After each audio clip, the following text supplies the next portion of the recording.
Welcome to Biology Pathshala.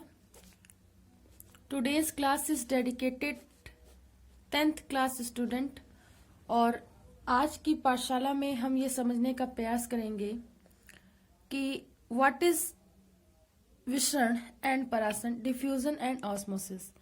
लेकिन पाठशाला को स्टार्ट करने से पहले या बच्चों को कुछ भी समझाने से पहले हम बच्चों को मोटिवेशन मैसेज देते हैं और मेरा मानना है कि लाइफ में मोटिवेशन मैसेज एक रेमेडी की तरीके काम करता है।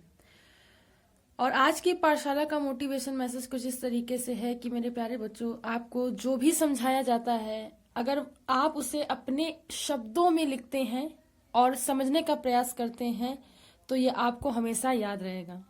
आप इस हाथ से लिखते हैं और इस हाथ की दो उंगलियों से लिखते हैं, कंसंट्रेशन को बनाए रखता है और इसका इन दोनों ये जो उंगलियां देख रहे हैं इनका जो संबंध होता है ब्रेन से होता है, जो कंसंट्रेशन में मदद करता है, साइंस का फैक्ट है। तो इसलिए आप जो कुछ भी आपको समझाया जाता है with the help of flow diagram या किसी मेथड से अगर वो आप समझते हैं तो उसे आप उन शब्दों में लिखने की कोशिश करें। तो लिखने से हमने बताया ना, कंसंट्रेशन क्या होता है, बढ़ता है, मेमोरी बढ़ती है। इस तरीके से हमेशा प्रयास करते रहिए और आगे बढ़ते रहिए। अगर हम आज की पाठशाला की बात करें तो आज की पाठशाला का टॉपिक है विसरण तथा परासरण, डिफ्यूजन और ऑस्मोसिस। और ये क्वेश्चन काफी पूछा जाता है कि ऑस्मोसिस क्या होता है या विसरण क्या होता है, और बहुत सारी चीजें होती हैं जो इसमें समझने लायक होती हैं।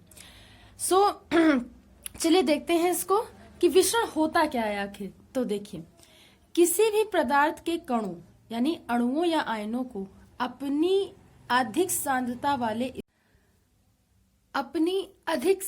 वाले स्थान से अपनी कम सांद्रता वाले स्थान के गमन को विसरण कहते हैं। तो किसी भी पदार्थ के कणों का उसके हायर कंसंट्रेशन से लोअर कंसंट्रेशन में जाना क्या कहलाता है? डिफ्यूजन कहलाता है। इसे याद रखिएगा। यह गति ठीक तब तक जारी रहती है जब तक उपलब्ध स्थान उस पदार्थ के कणों की संख्या एक समान से नहीं हो जाती। तो बेसिकली हायर कंसंट्रेशन से लोअर कंसंट्रेशन क्यों जाते हैं, और जब तक ये पूरे में स्प्लिट नहीं हो जाते तब तक कि ये गति करते रहते हैं। जैसे हम यदि किसी बंद कमरे के एक कोने में इत्र की शीशी खोल दे तो कुछ ही समय के बाद इत्र की सुगंध कमरे के चारों ओर फैल जाती है। ये विसरण का उदाहरण होता है। आगे देखिए, एक पदार्थ का विसरण दूसरे पदार्थ के विसरण से पूर्णतः स्वतंत्र होता है। जैसे प्रकाश की संश्लेषण क्रिया में कार्बन डाइऑक्साइड गैस पत्ती के द्वारा ली जाती है और ऑक्सीजन पत्ती से बाहर निकलती है। यह इस कारण होता है कि ऑक्सीजन की सांद्रता पत्ती के आंतरकोशिकीय स्थानों में वायु की अपेक्षा क्या होती है? अधिक होती है। तो ये भी हायर कंसंट्रेशन से लोअर कंसंट्रेशन को फॉलो करता है। और कार्बन डाइऑक्साइड की सांद्रता वायुमंडल की अपेक्षा पत्ती के आंतरकोशिकीय स्थानों को क्या कर देती है? तो कम कर देती है। तो चाहे CO2 का अंतरकोशिकीय में मूवमेंट हो या O2 का हो, ये हायर कंसंट्रेशन से लोअर कंसंट्रेशन की ओर क्या करती? अधिगमन करती हैं। अतः ऑक्सीजन का विसरण भी पत्ती से वायुमंडल में होने लगता है, जबकि इसी समय कार्बन डाई का विसरण क्या होता है? वायुमंडल से पत्ती में होता है। तो दोनों ही जो क्रियाएं हैं वो एक दूसरे के वाइस वर्सा होती हैं, लेकिन ये क्या होता है, ये जो प्रोसेस होता है वो हायर कंसंट्रेशन से लोअर कंसंट्रेशन की ओर होता है। ये बात आप लोग क्या रखेंगे? याद रखेंगे। तो देखिए कैसे क्या होता है। अब ऑस्मोसिस समझते हैं। हम जानते हैं कि कोशिका कला क्या होती? चयनात्मक पारगम्य होती है, प्लस सेलेक्टिव परमेएबल होती। कैसी होती है? सेलेक्टिव परमेएबल होती है। अर्थात केवल कुछ चयनित प्रकार के अणुओं को ही अपने पार जाने देती है। इसी को ही हम सेलेक्टिव परमेएबल या चयनात्मक पारगम्य कहते हैं। यदि हम दो भिन्न सांद्रता के विलयनों को एक चयनात्मक पारगम्य झिल्ली से अलग कर दें तो प्रायः विलायक के अणु तो झिल्ली को पार दूसरे विलयन में चले जाते हैं, परंतु विलय के कण झिल्ली के पार नहीं जाते। तो बेसिकली जो सॉल्युबल होते हैं वो तो चले जाते हैं, लेकिन सॉल्वेंट जो होते हैं वो नहीं जा पाते। फलस्वरूप कम सांद्रता वाले विलयन अर्थात वह विलयन जिसमें विलाय के कण ज्यादा होते हैं में से अधिक सांद्रता में विलय अणु झिल्ली के पार चले जाते हैं। ठीक, ये बात याद रखिएगा। उधर सांद्र विलयन में विलायक के अणु कम होते हैं, इधर से विलायक अणु कम संख्या से दूसरी ओर आ जाते हैं।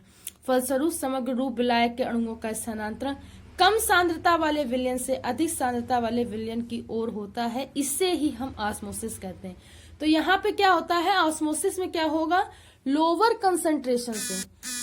कंसंट्रेशन से क्या होता है, हायर कंसंट्रेशन की ओर क्या होता है, स्थानांतरण होता है। ठीक है, याद रखना इस बात को बच्चों।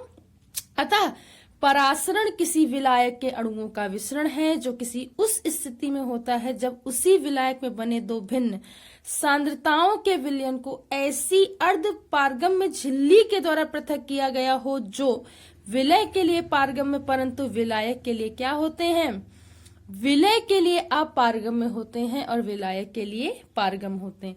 तो मतलब ऐसे अणुओं का जो विसरण होता है जो बेसिकली क्या होते हैं, विलय के लिए अपारगम्य होते हैं।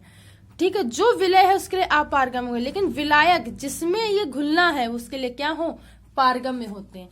तो ये जो कंसंट्रेशन होता है वो लोअर, ये याद रखिएगा, लोअर कंसंट्रेशन से हायर कंसंट्रेशन की ओर होता है।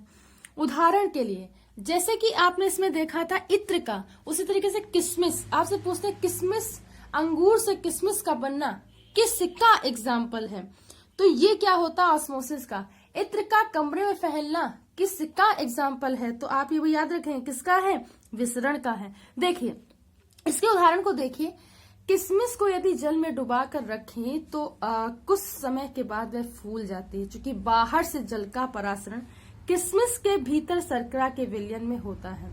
परंतु यदि अंगूर को चीनी के सांद्र विलयन में डाल दे तो अंगूर क्या हो जाता है, पिचक जाता है, क्योंकि इस बार जल का परागण अंगूर के भीतर तनु विलयन से बाहर के सांद्रता के विलयन की ओर होता है, यानी कि लोअर कंसंट्रेशन से हायर कंसंट्रेशन में होता है।